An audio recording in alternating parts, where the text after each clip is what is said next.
Inside the lavish VIP cabin of the new Apex 9 maglev train, Project Director Julian coldly ordered his security team to throw a man in a grease-stained uniform out the door.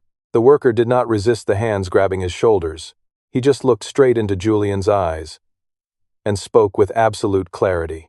If this train leaves the station today, the magnetic braking system will catch fire at 250 miles per hour. A few wealthy passengers laughed, assuming it was just the rambling of a confused janitor who had wandered into the wrong car.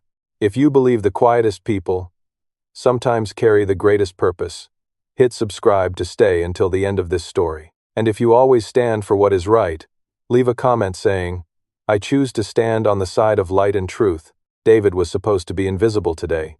For the past 3 years, he had worked the graveyard shift, cleaning the magnetic rails and emptying the maintenance trash bins. Beneath his frayed, oversized jacket was a single father working 14-hour days just to chip away at the mountain of medical debt his late wife had left behind. Every single dollar he made went toward that debt and keeping his 12-year-old daughter, Maya, in a decent school. Just that morning, he had packed Maya a sandwich, kissed her forehead, and promised he would be home in time to help with her science project. He was not meant to be anywhere near the inaugural launch of the most expensive high-speed train ever built. His shift was supposed to end hours ago, but out of an old, deeply buried habit, David had been tapping his worn steel wrench against the magnetic rail housings. During his final sweep of the track, his ears picked up a faint, irregular hum beneath the floorboards of the train. It was a frequency deviation so subtle that no normal sanitation worker would ever recognize it. But David was not just guessing. He had spent his 15-minute coffee break sitting on an overturned bucket, scribbling thermodynamic equations in a battered notebook. He calculated the exact heat dispersion rate of the train's lower cooling modules. The numbers painted a terrifying, undeniable picture. Now, standing in the middle of a cabin filled with tailored suits, clinking champagne glasses, and expensive perfume, David stuck out like a sore thumb. Julian stepped forward, the polished leather of his crocodile shoes stopping just inches from David's cracked, mud-caked work boots. Julian did not even glance at the notebook David was holding out. He looked at the dirt under David's fingernails and sneered with disgust. He announced to the nervous investors that ground control had a bad habit of hiring unstable drunks who liked to make up safety hazards for a quick payout. A quiet murmur of agreement and relief rippled through the VIP section. It is always easier for a room full of powerful people to dismiss a deadly warning if it comes from someone they consider beneath them. A wealthy venture capitalist in the front row asked out loud why the cabin smelled like motor oil and garbage. David ignored the insult and tried to explain the math. He kept his voice steady, pointing directly at the floor panel. He warned them that the temperature readings on the main console were intentionally masking a critical flaw in the secondary cooling chips. He explained that once the train hit maximum velocity, the friction would bypass the fail-safes and melt the undercarriage entirely. Julian cut him off immediately, his face turning red with anger. He called David a desperate extortionist, trying to ruin a billion-dollar launch. Julian snapped his fingers and signaled the guards to bend David's arms behind his back. The choice hanging over David in that moment was agonizingly clear. If he kept pushing this issue, he would be fired on the spot, without severance. He would lose the only income, keeping his daughter in school, and a roof over their heads. He could just walk away, keep his mouth shut, and let these elite passengers deal with the consequences of their own arrogance. He could just go home to Maya and pretend he saw nothing. But closing his eyes to the truth was not how he promised his wife he would raise their little girl. He planted his heavy boots firmly on the plush carpet and refused to move away from the cockpit door. True courage is speaking up when you have absolutely everything to lose. If you understand the sacrifice and burden of this father, take a moment to comment. I choose to stand on the side of light and truth. One of the private security guards unclipped a stun baton from his belt. The guard warned David. He had exactly 3 seconds to walk off the train voluntarily before things got ugly. David did not flinch, even as the baton crackled with electricity. 2 seconds. The guard raised the weapon, aiming for David's shoulder. Then, the heavy metal door of the cockpit suddenly unlatched and swung wide open. Captain Robert, a highly decorated veteran pilot with decades of high-speed rail experience, stepped out into the cabin to see what the shouting was about. His annoyed expression vanished the very second his eyes landed on the man being held by security. Robert stopped dead in his tracks, dropping his flight clipboard to the floor, the blood completely drained from his face. As he stared at the janitor, "Release him," Captain Robert ordered. His voice wasn't yelling. It didn't need to be. It carried the kind of absolute, grounded authority that made the 2 security guards instantly freeze and step back, lowering their weapons. Julian, still sneering, stepped in front of the captain. He tried to explain that it was just a misunderstanding, that a crazy sanitation worker had bypassed the terminal security and was harassing the VIP guests. He assured the captain that the trash would be taken out immediately. But Robert wasn't looking at Julian. He was staring directly at David, taking in the grease stains on his jacket, the scuffed steel-toe boots, and the heavy wrench, still gripped in his calloused hand. "David?"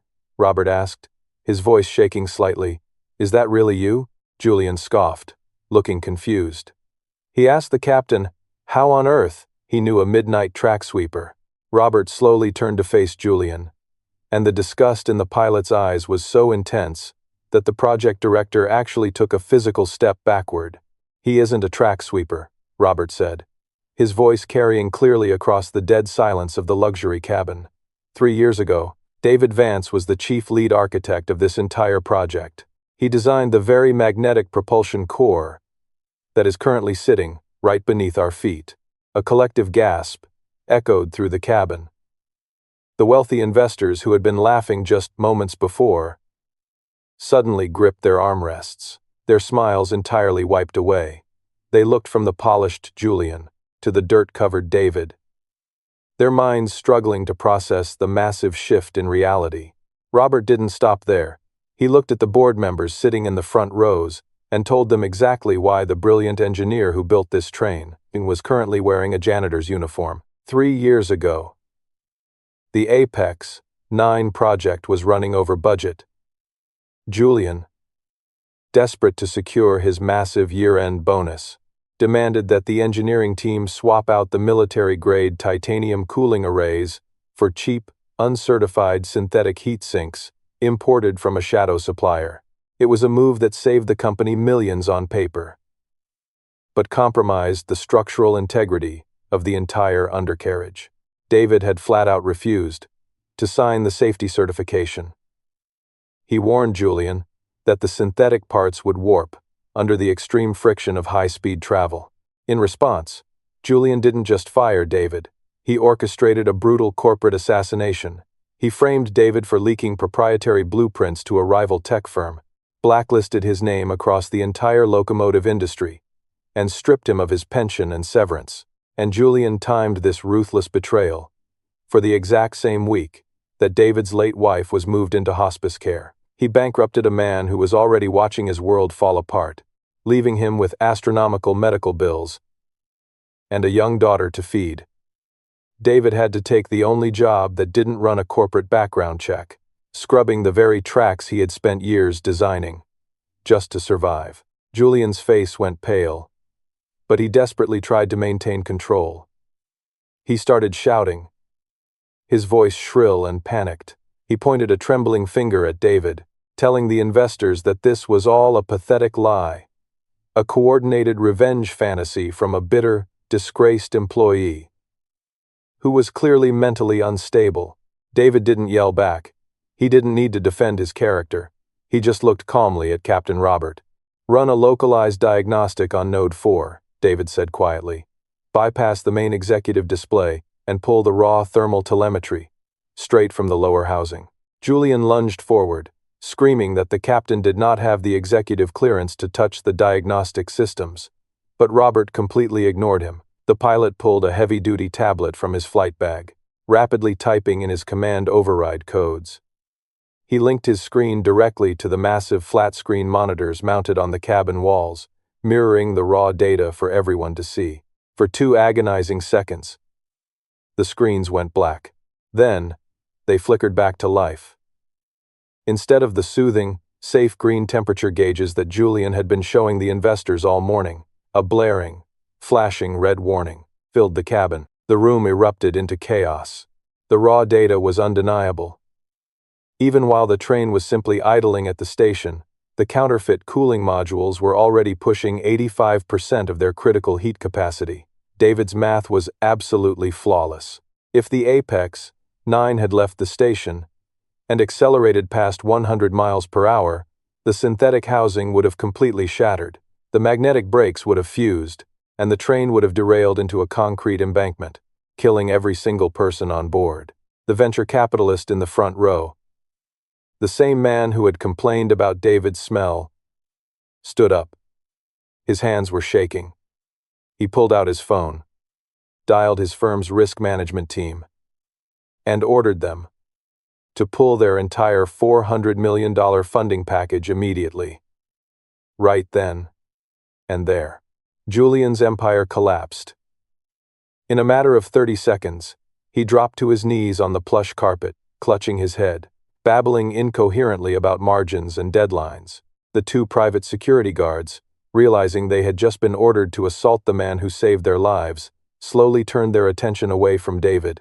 They walked over to Julian, grabbed him roughly by the expensive fabric of his tailored suit, and dragged him up to his feet.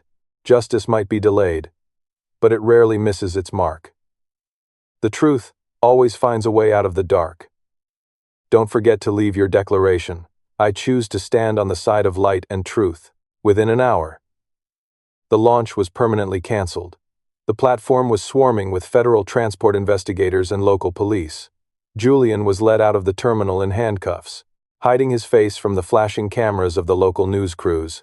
The CEO of the parent conglomerate, having flown in via a private helicopter the moment the news broke, practically ran across the platform to find David. He was sweating, terrified of the catastrophic PR nightmare unfolding before him. The CEO offered David everything on a silver platter. A massive, multi-million-dollar out-of-court settlement, a public apology on national television, and his old job back, upgraded to the vice president of engineering, with a blank check for his salary. He begged David to come back and fix the broken system. David looked at the panicked CEO, then looked at the sleek, dangerous train sitting idle on the tracks. He thought about the corporate machinery that prioritized profit over human lives, the same machinery that had crushed his family. Without a second thought, he didn't want any part of their world anymore. David calmly declined the job offer. He told the CEO he only wanted 2 things. First, full ownership of his original patents restored to his name. Second, Julian's entire forfeited severance package and stock options were to be immediately redirected into an independent, third-party safety oversight fund, run by actual mechanics and engineers, not board members. The CEO, having absolutely zero leverage, agreed to every single term on the spot. David didn't stick around to celebrate. He walked out of the bustling, chaotic terminal, the heavy station doors sliding shut behind him. He stopped at a trash can near the exit, unzipped his grease-stained janitor's jacket, and threw it away. The cool morning air hit his shoulders. The sun was just starting to burn through the clouds, casting a warm golden light across the pavement. A few yards away, sitting on a concrete bench near the bus stop, was a 12-year-old girl with a backpack resting on her lap. Maya looked up, her eyes brightening as she saw her dad walking toward her. She didn't know about the billions of dollars, the federal arrests, or the disaster that had just been averted. She just saw the man, who had promised to come home. David smiled, a genuine, weightless smile he hadn't felt in 3 long years. He reached out, took his daughter's hand, and they began the quiet walk home together, ready to finally finish that science project. A great father doesn't need to wear an expensive suit to be a hero in his child's eyes. Before this video ends, let's type, "I choose to stand on the side of light and truth," as a promise to our own conscience. See you in the next story.